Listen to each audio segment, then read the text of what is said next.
میرے دوستوں، بزرگوں، عزیز بچوں اور حاضرین جمعہ، حمد و ثنا کے لائق ہے صرف وہ ذات جو اپنی ربوبیت، الوہیت، اسماء و صفات میں یکتا اور بے مثال ہے، جس کا کوئی شریک نہیں۔ عظمت و جلال کے لائق ہے صرف وہ ذات جو اپنی کبریائی اور بڑائی میں یکتا اور بے مثال ہے، جس کا کوئی شریک نہیں۔ تعریف اور توصیف کے لائق ہے صرف وہ ذات جو حی بھی ہے، قیوم بھی ہے، غفار بھی ہے، ستار بھی ہے، ذوالجلال والاکرام بھی اور ذوالعرش المجید بھی ہے۔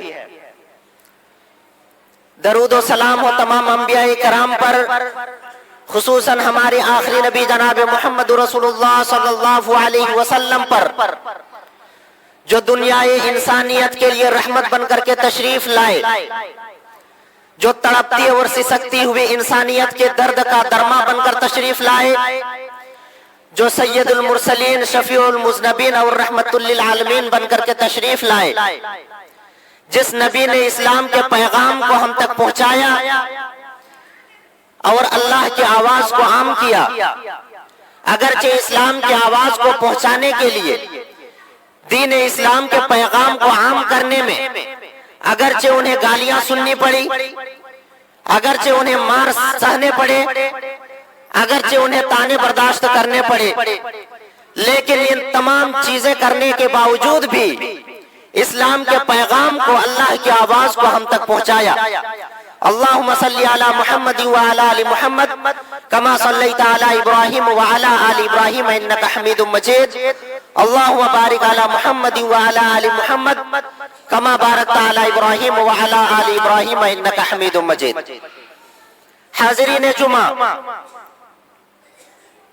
میں اکثر مجلسوں میں اور اکثر خطبوں میں لوگوں کو احساس دلانے کے لیے اکثر میں ایک سوال کرتا ہوں تاکہ لوگ سوچیں، غور و فکر کریں، اپنے گریبان میں جھانکیں، اپنے ایمان کا جائزہ لیں، اپنے اعمال کی نظر ثانی کریں اور اپنے اخلاق و کردار، اپنے گفتار، اپنے اعمال اور عبادات کا جائزہ لیں اور اس میں غور و فکر کریں۔ میں اکثر یہ سوال کرتا ہوں کہ ذرا سوچیں کہ آخر اللہ کے فضل و کرم سے ہم مومن اور مسلمان ہیں، مسلم گھرانے میں ہم پیدا ہوئے، ہم اسلام کے ماننے والے ہیں، ہم ہر ہفتے خطبے سنتے ہیں، تقریریں سنتے ہیں، نصیحتیں سنتے ہیں، وعظ اور نصیحتیں ہم بارہا سنتے رہتے ہیں، اور ایک سال میں ہم تقریباً 52 یا 53 خطبے سنتے ہیں، اور جو جلسے جلوس ہوتے ہیں اس کو چھوڑ دیجئے، جو درس و تدریس ہوتے ہیں اس کو چھوڑ دیجئے۔ ایک سال میں ہم 52 یا 53 خطبے سنتے ہیں۔ اگر ہم میں سے کوئی 60 سال زندگی بسر کر چکا ہے تو 60 سال میں انہوں نے 3120 خطبے سنے، تو آخر ان خطبوں کا ہماری زندگی میں کوئی اثر کیوں نہیں ہوتا؟ ہم آخر خطبے سنتے ہیں، تقریریں سنتے ہیں، نماز بھی پڑھتے ہیں، تلاوت بھی کرتے ہیں اور بہت سارے نیک اعمال کرتے ہیں، لیکن اس کے باوجود بھی ہماری زندگی میں اصلاح کیوں نہیں ہوتی؟ ہمارے سماج اور معاشرے میں سدھار کیوں نہیں ہوتا؟ ہمارے بال بچوں کی اصلاح کیوں نہیں ہوتی؟ ہمارے اخلاق اور کردار کیوں نہیں درست ہوتے؟ ہمارے نماز میں خشوع اور خضوع کیوں نہیں پیدا ہوتی؟ اور ہماری ایمان میں کوئی شدت، کوئی حدت، کوئی مٹھاس اور چاشنی کیوں نہیں رہتی؟ جس طرح سے صحابہ کرام کی ایمان میں چاشنی اور مٹھاس ہوا کرتی تھی، جس طرح کے صحابہ کرام کی نمازوں میں خشوع اور خضوع ہوا کرتی تھی، جس طرح سے صحابہ کرام کی زندگیوں میں تبدیلیاں رونما ہوا کرتی تھی، ان تمام خطبوں کے باوجود، ان تمام تقریروں کے باوجود اور ان تمام وعظ اور نصیحتوں کے باوجود ہماری زندگی میں کوئی چینجنگ، کوئی بدلاؤ، کوئی تبدیلی کیوں نہیں رونما ہوتا؟ یہ ایک سوال ہے، یہ ایک میرا مدعا ہے، اور میں چاہتا ہوں کہ ہم میں سے ہر شخص اس میں غور و فکر کرے، ہم میں سے ہر شخص سوچے، ہم میں سے ہر شخص غور و فکر کرے کہ آخر صحابہ کرام نے جب ایمان لایا तो सहाबा कराम ईमान लाने के बाद उनकी जिंदगियों में किस तरह से तब्दीलियां हुई। वो लोग जो चोर और डाकू हुआ करते थे, वो लोग जो ज़िनाकारी क्या करते थे, वो लोग जो कत्ल और खुरेजी क्या करते थे, वो लोग जिनके समाज और मुआशरे में हर तरह की बुराइयां आम थी, लेकिन इस्लाम लाने के बाद वही लोग अमन ईमान का अमन और सलामती के आलमबरदार कैसे बन गए, वही लोग अदल और इंसाफ के आलमबरदार कैसे बन गए, वही लोग अपनी माँ और बहनों की इज्जत और इफ़्फ़त के मुहाफिज कैसे बन गए, और वही लोग सच्चे अमीन और सादिक कैसे बन गए। लेकिन आज हमें कोई तब्दीली क्यों नहीं रूनुमा होती। मेरा एक ये सवाल है और इसके बहुत सारे जवाबात हो सकते हैं और बहुत सारे जवाबात हैं, लेकिन आज के खुतबे जुमा में मैं सिर्फ एक जवाब लेकर के हाजिर खिदमत हूँ, सिर्फ एक जवाब देना चाहता हूँ। और मैं आपके एहसास को, आपके ज़मीर को मैं बेदार करना चाहता हूँ कि हमारी जिंदगी में कोई तब्दीली, हमारी जिंदगी में कोई चेंजिंग, हमारे आमाल में कोई बदलाव क्यों नहीं होता। इसके बहुत सारे वजूहात हैं, लेकिन उन वजूहात में से एक वजह यह है कि आज हम ये कहते हैं कि हम आखिरत पर ईमान लाने वाले हैं, हम यौम आखिरत पर हम ईमान रखने वाले हैं, लेकिन दर हकीकत हमारा ईमान आखिरत पर नहीं है।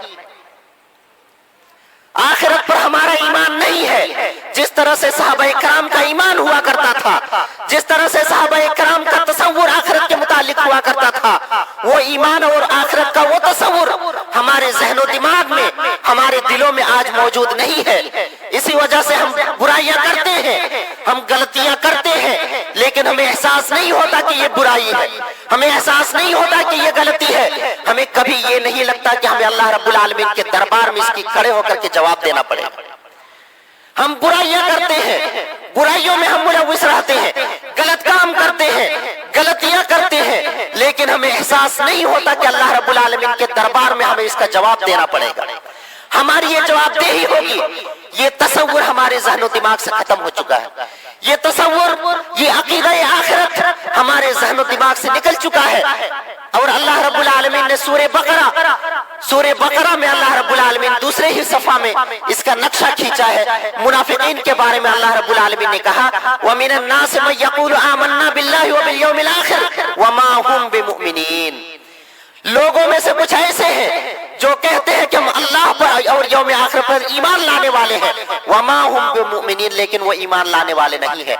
युखादिऊन अल्लाह, वो अल्लाह को धोखा दे रहे हैं, वमा यख्दाऊन इल्ला अनफुसहुम, लेकिन दर हकीकत वो अपने आप को धोखा दे रहे हैं। वो सोचते हैं कि हम अहले ईमान को धोखा दे रहे हैं, हम अल्लाह को धोखा दे रहे हैं, लेकिन दर हकीकत वो अपने नफ्स को धोखा दे रहे हैं, अपने आप को धोखा दे रहे हैं। कहीं इस आयत के मिस्दाक हम तो नहीं बन चुके हैं? अगरचे ये आयत करीमा मुनाफिकीन के बारे में नाजिल हुई है, लेकिन आज हमारे अमाल भी ऐसे हैं कि हम कहते हैं कि हम अल्लाह पर ईमान लाने वाले हैं, हम यौम आखिरत पर ईमान लाने वाले हैं, लेकिन इसके बावजूद ना हम अल्लाह पर हमारा वैसा ईमान है, ना तो यौम आखिरत पर हमारा ईमान है। इसी वजह से हमारी जिंदगी में कोई तब्दीली और बदलाव नहीं होता।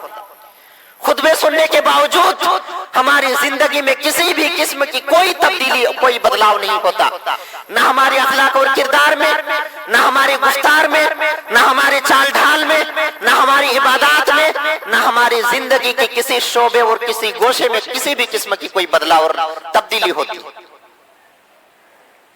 तो आइए आज के इस खुतबे जुमा में हम तारीख की रोशनी में मिसालों के जरिए से ये समझने की कोशिश करते हैं कि आखिरत का तसव्वुर क्या होता है और सहाबा कराम के दिलों में आखिरत का तसव्वुर किस तरह से हुआ करते थे और वो किस तरह से ईमान वाले थे, आखिरत पर उनका ईमान कैसा हुआ करता था।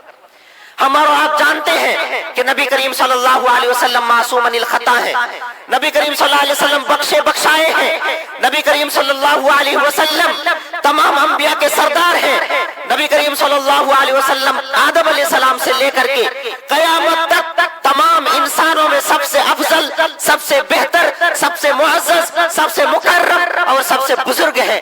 लेकिन इसके बावजूद नबी करीम सल्लल्लाहु अलैहि वसल्लम का आखिरत का खौफ देखिए, आखिरत की जवाबदेही देखिए। नबी करीम सल्लल्लाहु अलैहि वसल्लम, नबी करीम सल्लल्लाहु अलैहि वसल्लम रात की तन्हाई में उठ करके रोते हैं, नमाज तहज्जुद जब अदा करते हैं اور نماز تہجد ادا کرتے ہیں تو اس قدر روتے ہیں، اس قدر روتے ہیں اللہ کے خوف سے، آپ کے سینے سے اللہ کے خوف کے مارے، اللہ کے ڈر کے مارے اس طرح سے آواز نکلتی ہے جس طرح سے جب ہم ہانڈی چڑھاتے ہیں چولہے میں اور جب چاول ابلتا ہے اور جس طرح سے خدخدانے کی آواز آتی ہے، نبی کریم صلی اللہ علیہ وسلم کے سینے سے اللہ رب العالمین کے خوف سے جو روتے ہیں تو رونے کی آواز ایسے ہی آتی ہے۔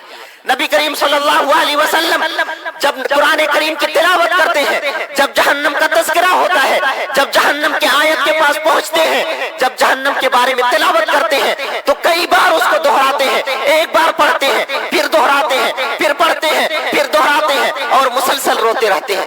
روتے روتے نبی کریم صلی اللہ علیہ وسلم کی حالت خراب ہو جاتی ہے۔ حضرت عائشہ پوچھتی ہیں کہ اللہ کے نبی صلی اللہ علیہ وسلم آپ اس قدر کیوں روتے ہیں؟ آپ تو بخشے بخشائے ہیں، آپ کی کوئی جواب دہی نہیں، آپ کی کوئی جواب دہی نہیں، آپ کا کوئی سوال و جواب نہیں، لیکن اس کے باوجود آپ اس قدر کیوں روتے ہیں؟ تو نبی کریم صلی اللہ علیہ وسلم جواب دیتے ہیں کہ عائشہ، اے عائشہ، افلا اکون عبدا شکورا، کیا میں یہ اللہ رب العالمین کا شکر گزار بندہ نہ بن جاؤں؟ اگرچہ اللہ رب العالمین نے مجھے معاف کر دیا، اللہ رب العالمین نے میری خطائیں معاف کر دی، لیکن میں اللہ رب العالمین کا شکر گزار بندہ بننا چاہتا ہوں۔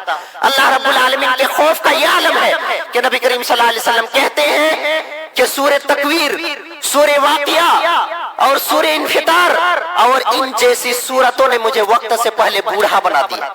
ان سورتوں میں جہنم کا تذکرہ ہے، نبی کریم صلی اللہ علیہ وسلم کہتے ہیں کہ ان سورتوں نے مجھے وقت سے پہلے بوڑھا بنا دیا۔ یہ جہنم کا خوف، آخرت کا تصور دیکھیے نبی کریم صلی اللہ علیہ وسلم کا، نبی کریم صلی اللہ علیہ وسلم کا آخرت کا یہ خوف تھا۔ آگے بڑھیے، حضرت ابو بکر صدیق رضی اللہ تعالیٰ عنہ، کون ہے حضرت ابو بکر صدیق رضی اللہ تعالیٰ عنہ؟ حضرت ابو بکر صدیق رضی اللہ تعالیٰ عنہ یہ وہ شخص ہے جس نے سب سے پہلے امت محمدیہ میں سب سے پہلے نبی کریم صلی اللہ علیہ وسلم پر ایمان لایا۔ حضرت ابو بکر صدیق رضی اللہ تعالیٰ عنہ وہ شخص ہے جو نبیوں کے بعد پوری دنیا انسانیت میں سب سے افضل ترین ہے۔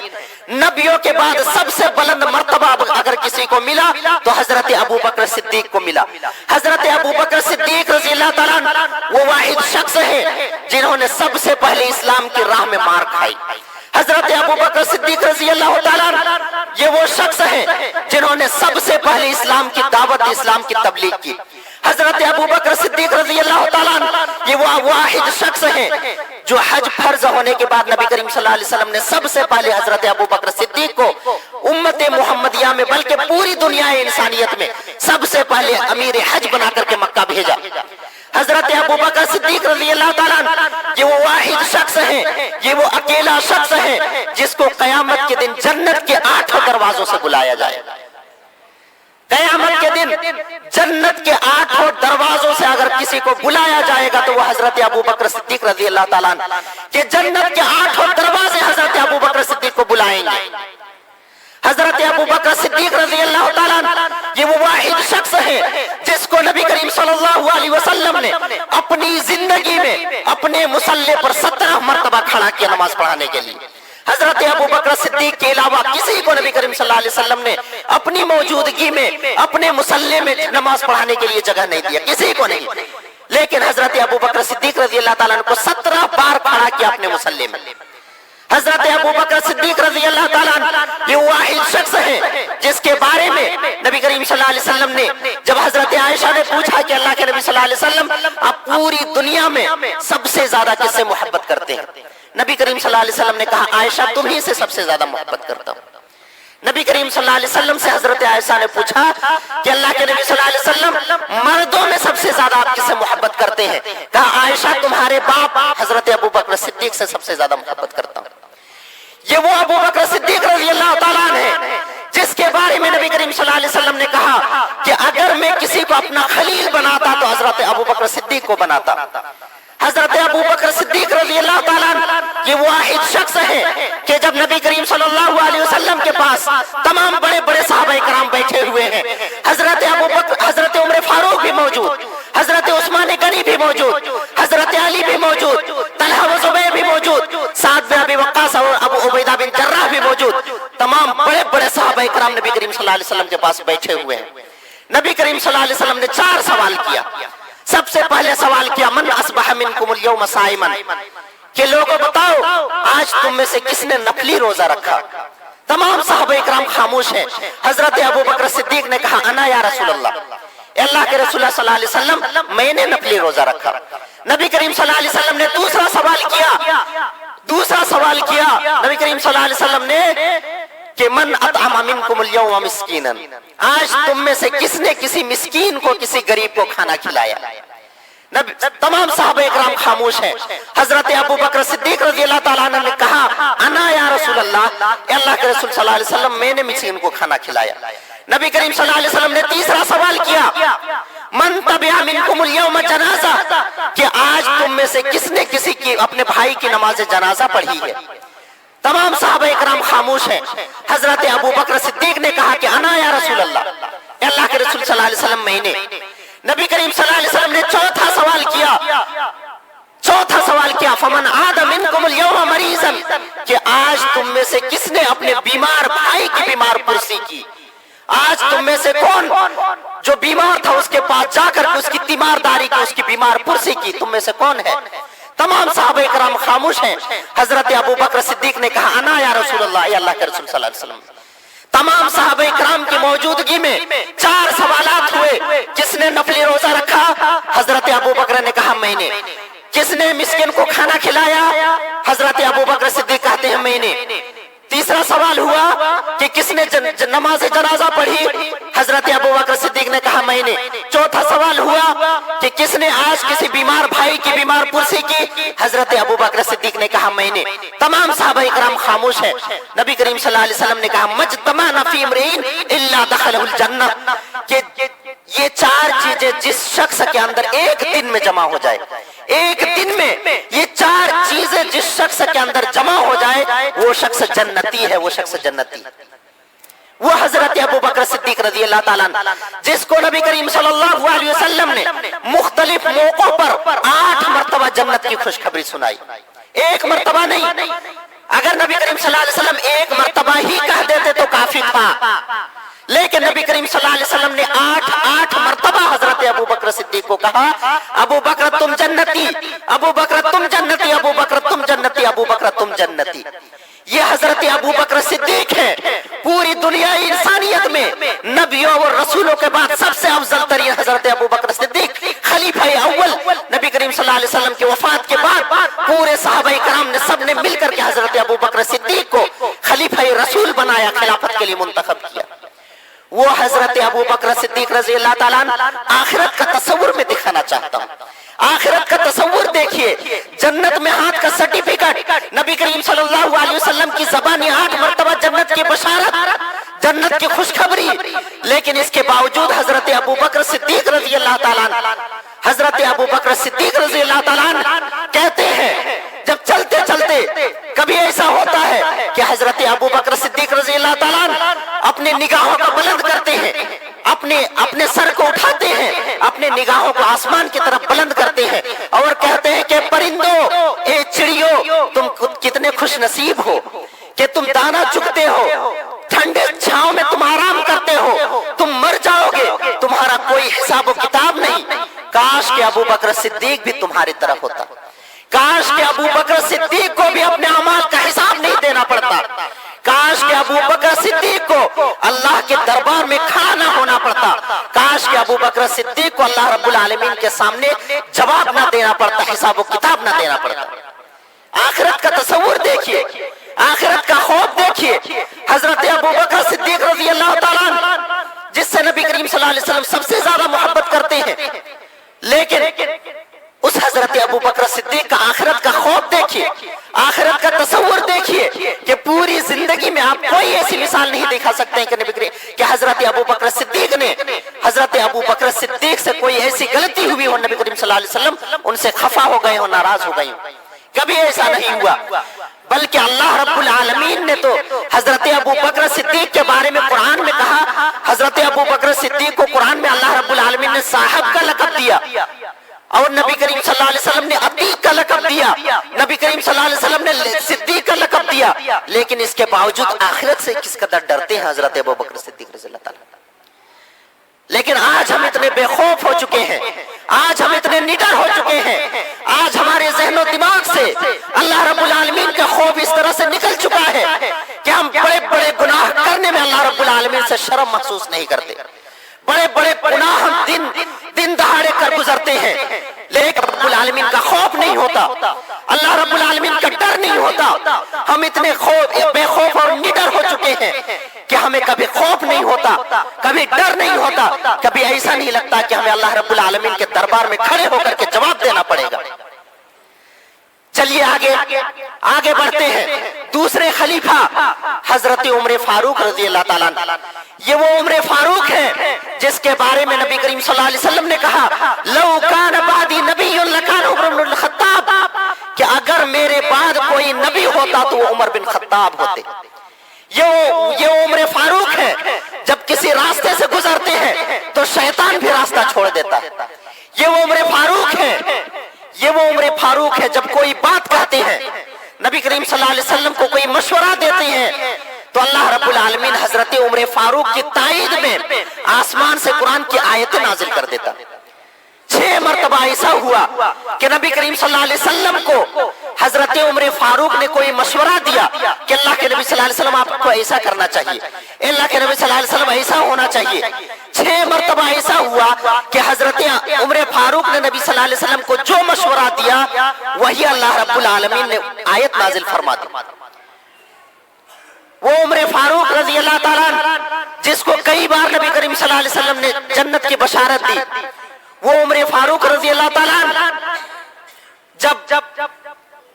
जब बैतुल मुक़द्दस फतह होता सन 15 हिजरी में, जब बैतुल मुक़द्दस मस्जिद अक़सा जब फतह होता है और जब मस्जिद अक़सा की चाबी लेने के लिए जाते हैं हजरत उमर फारूक रज़ी अल्लाह ताला अन्हु, जब जाते हैं मकाम जाबिया पर पहुंचते हैं। जाबिया एक जगह है, वहां पे पहुंचते हैं, वहां पे सारे लोग आपके इंतजार में खड़े हैं, सारे लोग आपका इंतजार कर रहे हैं।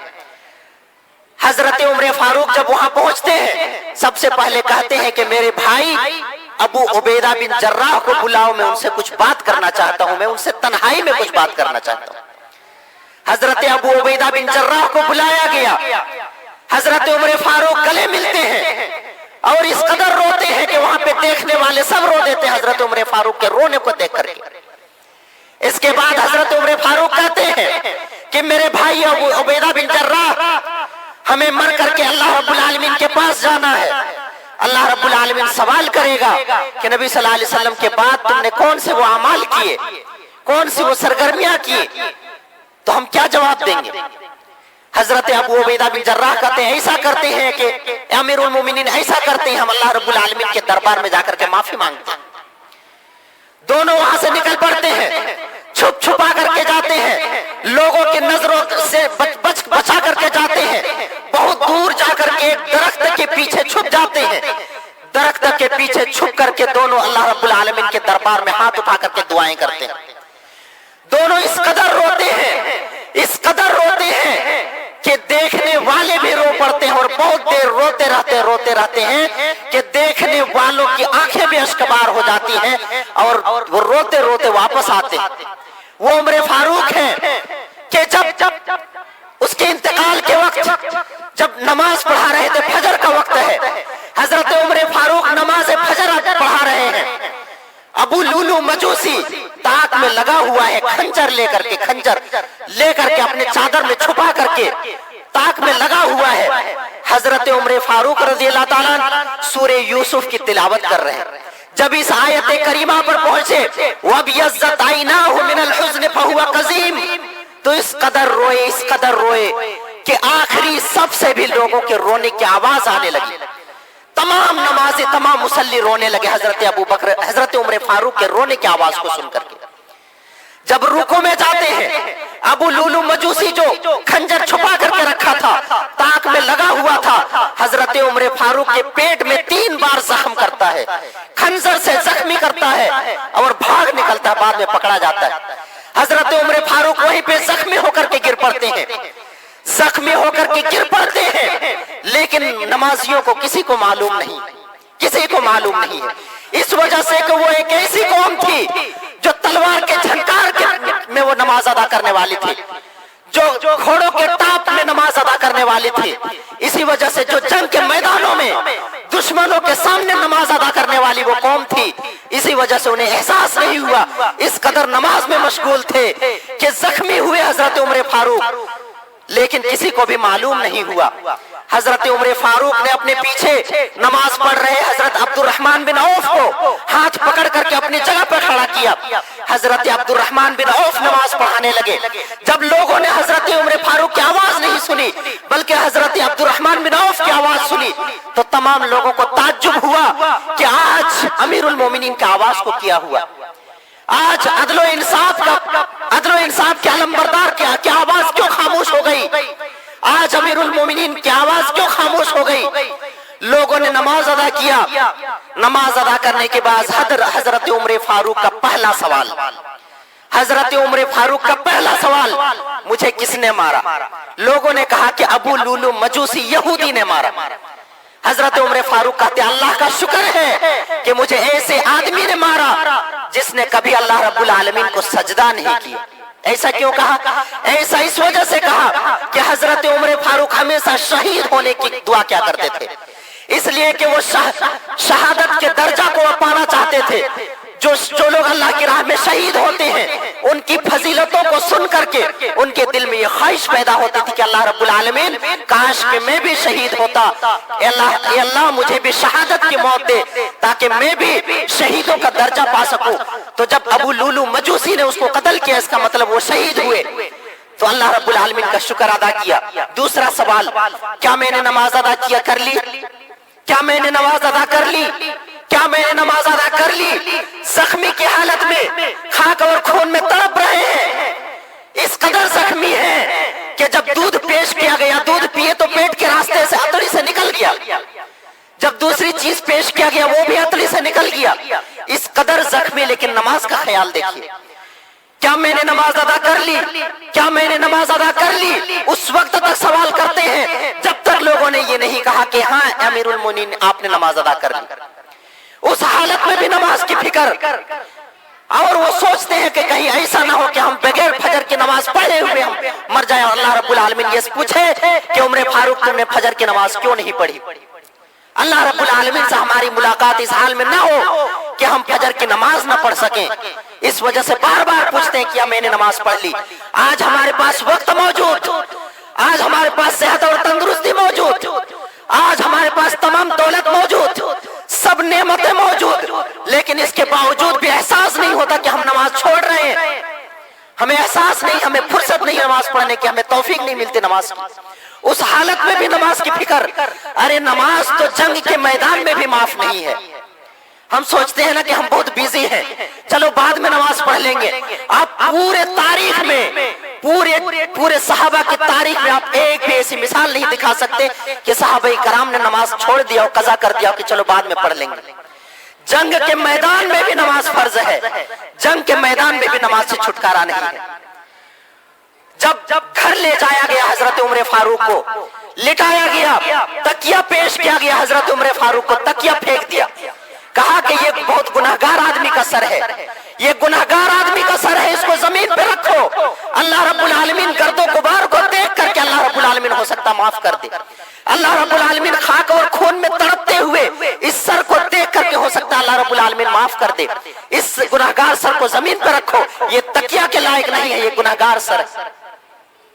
इसके बाद अपने बच्चों को बुलाते हैं, अपने बच्चों को बुला करके अल्लाह रब्बुल आलमीन का तकवा की वसीयत करते हैं कि मेरे बच्चों, मेरे बाद तुम लोग तकवा इख्तियार करना, तकवा इख्तियार करना, इस्लाम की पाबंदी करना, इस्लाम के शहर की पाबंदी करना।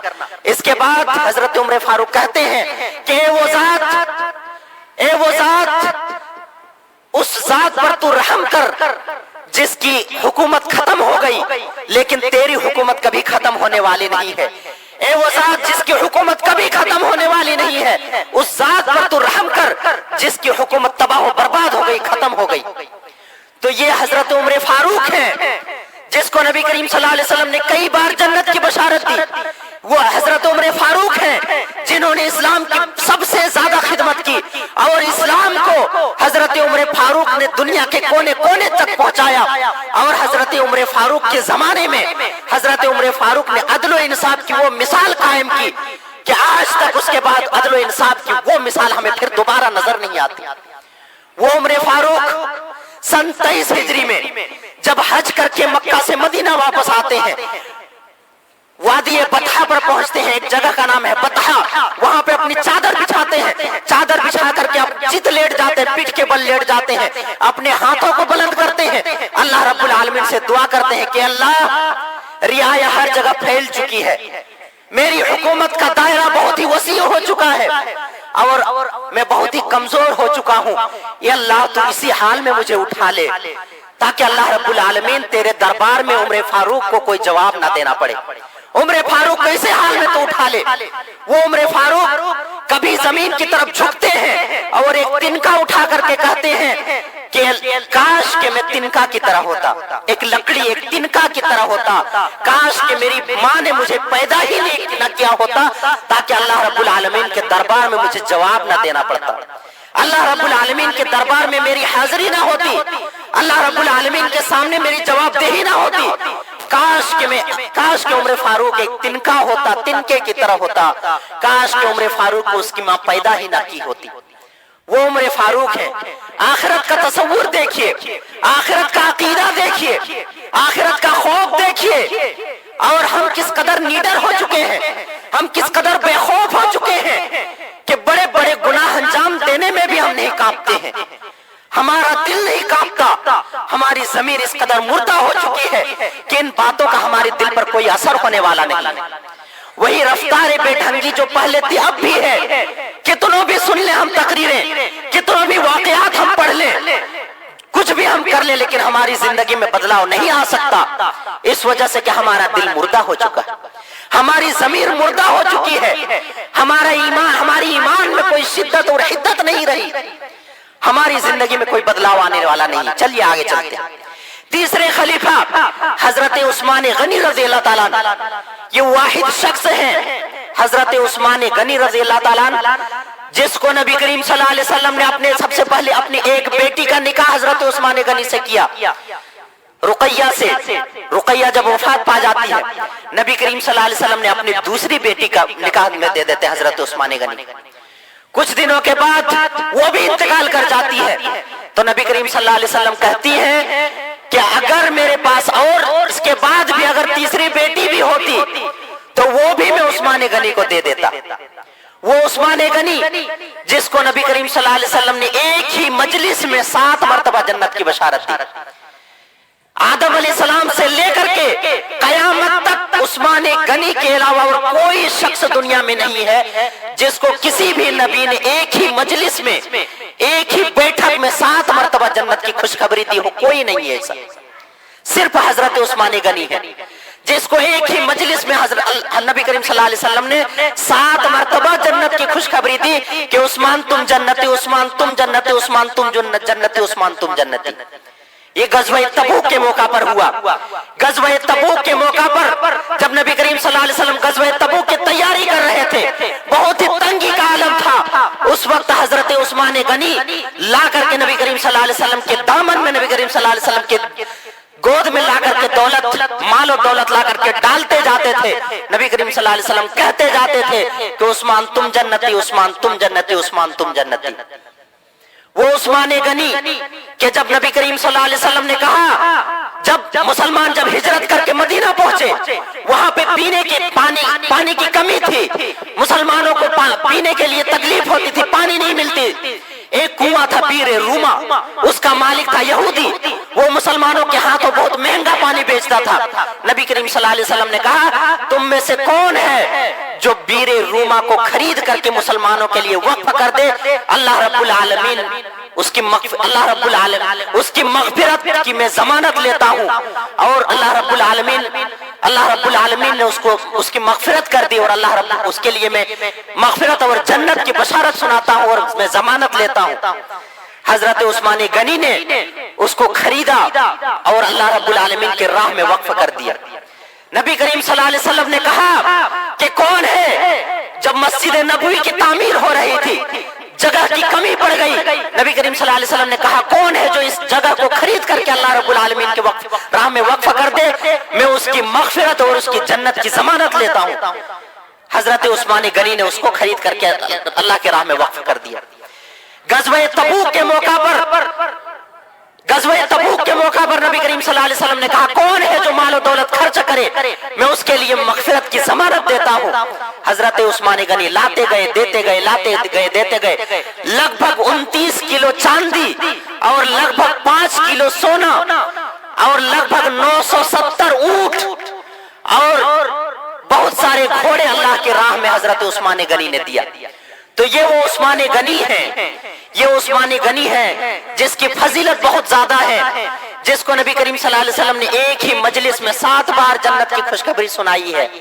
लेकिन वो उस्मान गनी जब कब्रिस्तान के पास से गुजरते हैं, जब किसी कब्र के पास खड़े होते हैं, तो इस कदर रोते हैं कि रोते रोते आपकी दाढ़ी मुबारक तर हो जाती है, भीग जाती है। लोग पूछते हैं कि उस्मान, जहन्नम का तज़किरा होता है, इस कदर नहीं रोते हो। मैदान हशर का तज़किरा होता है, इस कदर नहीं रोते हो। कब्र का जब तज़किरा होता है, जब कब्र के पास जाती है तो इस कदर क्यों रोते हो। हजरत उस्मान गनी कहते हैं कि कब्र आखिरत के मंजिलों में से पहली मंजिल है, जो यहाँ कामयाब हो गया वो बाकी तमाम जगहों में कामयाब हो जाएगा। इसी वजह से मैं रोता हूँ। हमारे सामने कब्रिस्तान है, कितने बार हमने कब्र के पास जाकर के अल्लाह रब्बुल आलमीन के खौफ से हमारे आंखों से आंसू निकला है। हम कब्रिस्तान के पास से गुजरते हैं, खंडरों को देखते हैं, हमारे बाप दादा के पोसीदा कब्रों को देखते हैं, पोसीदा हड्डियों को देखते हैं, लेकिन आज तक हमें एहसास हुआ कि हमें भी इस जगह आना है। हम अपने भाइयों को, हम अपने दोस्त अहबाब को, हम अपने रिश्तेदारों को ला करके दफन करते हैं, लेकिन हमें एहसास होता है कि इसी जगह हमें भी दफन होना है। आज तक हम कब्र को देख करके आखिरत को हमने याद किया। आखिरत को हम लोग कितना याद करते हैं, कितना याद करते हैं। कब्रिस्तान के पास से हम गाना सुनते हुए गुजर जाते हैं, कब्रिस्तान के पास से हम 80 की स्पीड से बाइक भगाते हुए गुजर जाते हैं। लेकिन क्या आपने कभी उन खंडरों की तरफ भी नजर दौड़ा करके देखा? कभी उन बोसीदा कब्रों की तरफ भी नजर दौड़ा करके देखा? कभी उन बोसीदा हड्डियों की तरफ भी नजर दौड़ा करके देखा? नहीं देखा। क्यों? हमारे एहसास मुर्दा हो चुका है। हमें नहीं लगता कि हमें मरना है, जबकि हम हर दिन नमाज जनाजा पढ़ते हैं, हम हर दिन मुर्दों को दफनाते हैं, लेकिन हमें नहीं लगता कि हमें मरना है। हमें नहीं लगता कि आखिरत कि हमें अल्लाह रब्बुल आलमीन के दरबार में हमारी जवाबदेही होगी। हमें एहसास नहीं होता कि अल्लाह रब्बुल आलमीन हमारा हिसाब किताब लेगा। हमें एहसास नहीं होता। हम कब्रिस्तान में भी खड़े होकर के दुनियावी बातें करते हैं, कब्रिस्तान में भी बैठ करके हम दुनियावी बातें करते हैं, कब्रिस्तान में बैठ करके भी हम हंसते हैं, हमारे चेहरों पर मुस्कुराहट होती है। हमें एहसास नहीं होता। और ये अल्लाह रब्बुल आलमीन का बहुत बड़ा अजाब है कि अल्लाह रब्बुल आलमीन ने हमारे एहसास को खत्म कर दिया। एहसास अल्लाह रब्बुल आलमीन ने खत्म कर दिया। अल्लाह रब्बुल आलमीन ने हमारे दिल को बहुत सख्त बना दिया। ये भी अल्लाह रब्बुल आलमीन का अजाब है। अल्लाह रब्बुल आलमीन के खौफ से हजरत उमर फारूक इस कदर रोते कि रोते रोते आपके जो चेहरा है, रोते रोते जो आंसू गिरता था तो आपके रुखसार पर, आपके चेहरे पर निशान पड़ गया था। रोते रोते आंसू बहते बहते अल्लाह के खौफ से इस कदर रोते। नबी करीम सल्लल्लाहु अलैहि वसल्लम रात की तन्हाई में उठ करके रोते हैं, तमाम साहबे किराम रोते हैं, नमाजों में रोते हैं, नमाज तहज्जुद में रोते हैं, गिड़गिड़ाते हैं, अल्लाह रब्बुल आलमीन से मग़फ़िरत और माफी तलब करते हैं। लेकिन आज तक हमें अपनी जिंदगी में, पूरी जिंदगी में ऐसा हमारे साथ ऐसा मौका आया कि हम अल्लाह रब्बुल आलमीन के दरबार में हाथ उठा करके रोए हों, गिड़गिड़ाए हो कि अल्लाह मेरे गुनाहों को माफ फरमा, हमें बख्श दे। रात की तन्हाई में आज तक हमें उठ करके रोने का मौका मिला। आज तक अल्लाह रब्बुल आलमीन के दरबार में सजदे की हालत में हमें रोने का मौका मिला। आज तक हमने अपने गुनाहों की माफी मांगी। आज तक हमने अपने गुनाहों का एहसास किया नहीं कि हम मगन हैं अपनी जिंदगी में, अपनी जिंदगी हम मगन हैं, हमें एहसास तक नहीं होता। इस तरह से बहुत सारे वाकयात हैं। हजरत उबादा बिन सामित रज़ी अल्लाह ताला, नबी करीम सल्लल्लाहु अलैहि वसल्लम ने हजरत उबादा बिन सामित को ज़कात का मुहस्सिल बनाया, ज़कात का तहसीलदार बनाया और कहा कि ए उबादा बिन सामित, क़यामत के दिन तुम इस हाल में मत आना कि अपने गर्दन पर, अपने कांधे पर तुम ऊंट उठाए हुए हो जो बिलबिला रही हो। इस हाल में मत आना कि अपने कांधे पर तुम गाय उठाए हुए हो जो डिकार रही हो। इस हाल में मत आना कि अपने कांधे पर तुम बकरियां उठाए हुए हो जो मिमिया रही हो, और आकर के तुम मुझसे सिफारिश का मुतालबा करो और सिफारिश करने का कहो, सिफात करने के लिए कहो मुझसे। उबादा बिन सामित कहते हैं, अल्लाह के नबी सल्लल्लाहु अलैहि वसल्लम, क्या ज़कात के माल में खुर्द बुर्द करने का ये नतीजा है? नबी करीम सल्लल्लाहु अलैहि वसल्लम कहते हैं कि हाँ। उबादा बिन सामित कहते हैं कि अल्लाह के नबी सल्लल्लाहु अलैहि वसल्लम, मैं आपका ये ओहदा कभी नहीं कबूल कर सकता, मेरे अंदर वो ताकत नहीं। उबादा बिन सामित के अंदर वो कुव्वत नहीं, वो हिम्मत नहीं कि अल्लाह रब्बुल आलमीन के दरबार में खड़े होकर के जवाब दे सके। इसी वजह से मैं ये ओहदा, ये मनसब कभी भी कबूल नहीं कर सकता। आप किसी को दे दीजिए, लेकिन आपकी तरफ से ये ओहदा मैं कभी नहीं कबूल कर सकता, इसलिए कि अल्लाह रब्बुल आलमीन के दरबार में जवाब देने की मेरे अंदर हिम्मत नहीं। एक आदमी आया नबी करीम सल्लल्लाहु अलैहि वसल्लम के दरबार में, आकर के कहा कि अल्लाह के नबी सल्लल्लाहु अलैहि वसल्लम, मेरे गुलाम हैं जो गलतियां करते हैं, गाली गलौज करते हैं, बेअदबी करते हैं, सुस्ती करते हैं, काम नहीं करते सही से, मैं उसको डांटता हूँ, कभी कभी मारता हूँ, गाली गलौज करता हूँ, क्या अल्लाह रब्बुल आलमीन इसका भी हिसाब लेगा? नबी करीम सल्लल्लाहु अलैहि वसल्लम ने कहा कि हाँ, अल्लाह रब्बुल आलमीन इसका भी हिसाब लेगा। कहा कैसे? कहा कि अल्लाह रब्बुल आलमीन मीज़ान कायम करेगा क़यामत के दिन। एक तरफ तुम्हारे गुलाम की गलतियों को रखेगा, दूसरे तरफ तुमने जो उसको सजाएं दी, जो मारपीट किया, जो गाली गलौज किया, जो तुमने कार्रवाई किया, उसको रखेगा। अगर तुम्हारे गुलाम की गलतियों का पलड़ा अगर भारी हो गया तो तब तो तुम्हारी खैर है, लेकिन अगर तुम्हारी सजाओं का पलड़ा अगर भारी हुआ तो याद रखो कि तुम्हारी खैर नहीं है। वो सहाबे रसूल वही दहाड़े मार करके रोने लगा, वही चीखने और चिल्लाने लगा, ऐसे रोने लगा जैसे मालूम हो उसको कितनी बड़ी मुसीबत आ गई हो। और रोते रोते कहा कि अल्लाह के नबी सल्लल्लाहु अलैहि वसल्लम, आप गवाह रहिए कि मेरे जितने गुलाम हैं सबको मैंने अल्लाह की राह में आजाद कर दिया। अल्लाह रब्बुल आलमीन के दरबार में खड़े होकर के जवाब देने से बेहतर है कि मैं अपने हाथ से काम करूं। मेरे अंदर वो ताकत नहीं, मेरे अंदर वो हिम्मत नहीं, मेरे अंदर वो सकत नहीं, मेरे अंदर वो कुव्वत नहीं कि अल्लाह रब्बुल आलमीन का सामना कर सकूं, अल्लाह रब्बुल आलमीन के सवालों का जवाब दे सकूं। सबको मैंने आजाद कर दिया, आप गवाह रहिए। तो ये वो सहाबा कराम थे जिनकी जिंदगियों में आखिरत का इस तरह से तस्वुर था। जब जहन्नम का तज़किरा होता तो ऐसा मालूम होता कि वो अपनी आंखों से जहन्नम को देख रहे हो। जब जन्नत का तज़किरा होता तो ऐसा मालूम होता कि अपनी आंखों से देख रहे हो। जब मैदान हशर का तज़किरा होता तो ऐसा मालूम होता कि अपनी आंखों से देख रहे हो। और आखिरत से अपनी जिंदगी में एक लम्हे के लिए वो कभी गाफिल नहीं हुए, कभी गाफिल नहीं हुए आखिरत के ताल्लुक से वो सहाबा कराम। ऐसे ऐसे वाकयात हैं सहाबा कराम के। हजरत उमर बिन अब्दुल अजीज के वाकयात को लीजिए, हजरत सलमान फारसी के वाकया को लीजिए, हजरत अबू जर गिफारी के वाकया को लीजिए कि हजरत अबू जर गिफारी को जब हजरत उमर ने जब गवर्नर बना करके भेजा और एक मर्तबा गवर्नर से मिलने के लिए हजरत उमर फारूक जब पहुंचे, गवर्नर हाउस में जब पहुंचे, रात का वक्त था, देखा कि गवर्नर हाउस में लाइट का इंतजाम नहीं है। हजरत उमर फारूक ने सोचा कि लाइट नहीं है, लेकिन हो सकता है कि अच्छा बिस्तर लगा हुआ हो। अपने हाथ को उधर किया तो देखा कि वहां पे कंकरी बिछा हुआ। कहा कि तकिया के लिए हो सकता है कि अच्छा तकिया हो। जब हाथ उधर फेरा तो देखा कि पालान रखा हुआ है जिस पर अपना सर रख करके अबू जर गिफारी सोते हैं। हजरत उमर फारूक ने कहा कि ये आपने क्या हालत बना रखी है? कहा कि नबी करीम सल्लल्लाहु अलैहि वसल्लम ने मुझसे ये अहद लिया है कि तुम इस हाल में दुनिया से रुखसत होना जैसे कि तुम मुसाफिर हो, कभी भी तुम दौलत जमा मत करना। इसी वजह से मैंने ये हालत बना रखी कि मेरे पास कोई दौलत नहीं।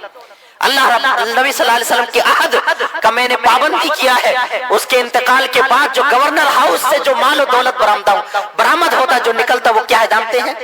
एक प्लेट, 2 ईंट, एक बोसीदा कंबल, एक पालान। पूरे गवर्नर हाउस का कुल असासा यही है। वो सहाबे कराम थे जो आखिरत से इस कदर घबराते थे, اللہ رب العالمین کے دربار میں حاضری سے اس قدر گھبراتے تھے، اللہ رب العالمین کا خوف اس قدر اپنے دل میں سمائے ہوئے تھے کہ اس کی زندگیوں میں اس قدر تبدیلی ہوئی، اس قدر تبدیلی ہوئی، اور آج ہماری زندگی میں کوئی تبدیلی نہیں آتی، ہمارا احساس مردہ ہو چکا ہے، آخرت کا تصور اٹھ چکا ہے، آخرت کا تصور اٹھ چکا ہے۔ ایسا معلوم ہوتا ہے کہ ہمیں حساب و کتاب نہیں دینا پڑے گا، ایسا معلوم ہوتا ہے کہ ہم مریں گے ہی نہیں، اور اگر ہم مریں گے تو ہمیں حساب و کتاب نہیں دینا پڑے گا، ہم یوں ہی جنت میں چلے جائیں گے، ہمیں حساب نہیں دینا پڑے گا۔ ہم اپنی ضروری ہے ہم پر کہ ہم اپنے ایمان کا جائزہ لیں، ضروری ہے ہم پر ہم اپنے اعمال کا جائزہ لیں، ضروری ہے ہم پر کہ ہم اپنے گھر والوں کا جائزہ لیں، اپنے بچوں کی ہم تربیت کریں، اپنے گھر والوں کی تربیت کریں، ہم ایک اسلامی معاشرے کی تشکیل کریں، اپنے گھر میں ہم اسلامی ماحول پیدا کریں، اپنے بچوں کو قرآن اور حدیث کی تعلیم دیں، خود بھی سیکھیں۔ اگر ابھی بھی ہم اور آپ اگر اسلامی تعلیمات سے دور ہیں تو ابھی بھی سیکھیں، اور پھر ویسے ایمان لانے کی کوشش کریں جیسے صحابہ کرام نے نبی کریم صلی اللہ علیہ وسلم پر یوم آخرت پر ایمان لایا تھا۔ آخر میں اللہ رب العالمین سے دعا ہے کہ اللہ تعالیٰ ہمیں ان تمام باتوں پر عمل کرنے کی توفیق عطا فرما۔ اے اللہ ہماری لغزشوں کو، ہماری خطاؤں کو، ہماری غلطیوں کو تو معاف فرما دے۔ اے اللہ ہم سے جو بھی غلطیاں ہوئی تو ان کو معاف کر دے۔ اللہ ہماری عبادتیں، ہماری نیکیاں بہت کم ہیں، ہماری خطائیں، ہماری گناہیں بہت زیادہ ہیں۔ اے اللہ ہماری نیکیوں کو تو قبول فرما لے، ہمارے گناہوں کو تو معاف فرما دے۔ اے اللہ ہم خطاکار ہیں، ہم سیاہکار ہیں، اے اللہ ہماری مغفرت فرما، ہمیں معاف کر دے۔ اے اللہ جب تک ہم زندہ رہے